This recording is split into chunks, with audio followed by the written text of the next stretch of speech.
How you doing, guys? Welcome to Retro Empire. We've got this video together to celebrate one of the forgotten greats of the PlayStation 1 era, and it's one of my favourite game series of all time. This is R-Type.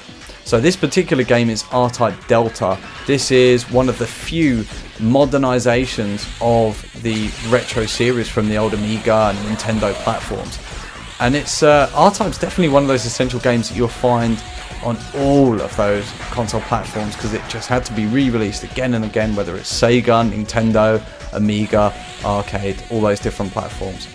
So for the PlayStation 1, they really went out there and decided to make a modernized 3D version of the classic 8-bit game, which is obviously very dangerous. The amount of classic games that have been spoilt by all these modernizations, and this is one of the few where actually it's worked out in favour, because they kept the original raw gameplay and graphics and enemies, and they've not spoiled with any of the new functionality, but they've just given it such slick graphic overlays, the explosions, the 3D rendering on some of the classic enemies, like this little guy down here on the floor that you'll recognise, and all the power-ups are exactly the same as they were.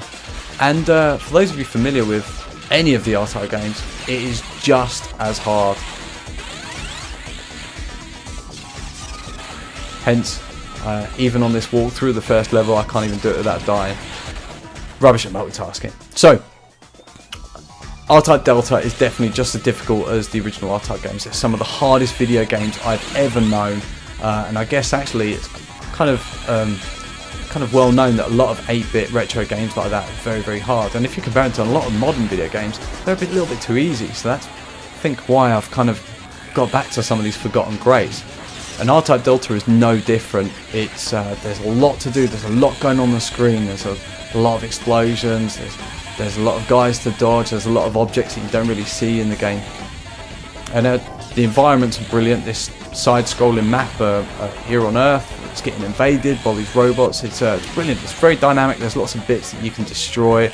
There's always enemies popping out where you don't expect them to. In a minute, there's some giant worm dude that reminds me of the thing from it's either Transformers or the Avengers film. Can't put it quite off the top of my head.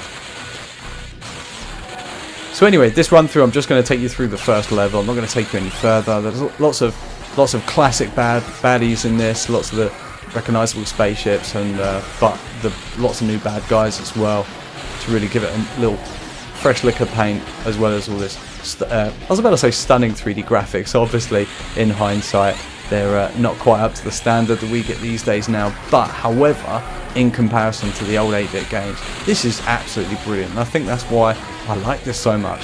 And it is definitely a game that's forgotten, because everyone thinks of the old Amiga versions, the Super Nintendo version, the Game Boy versions when they think of R-Type, and this just totally gets forgotten about, which is such a shame. It is one of the forgotten greats, and I'm definitely enjoying playing it again. Anyway, I'm going to leave this playing out, and I'm going to shut up now because I've got a boss to deal with. So make sure you check us out for future videos, guys. Our new website's going to be up and running soon at retroempire.uk.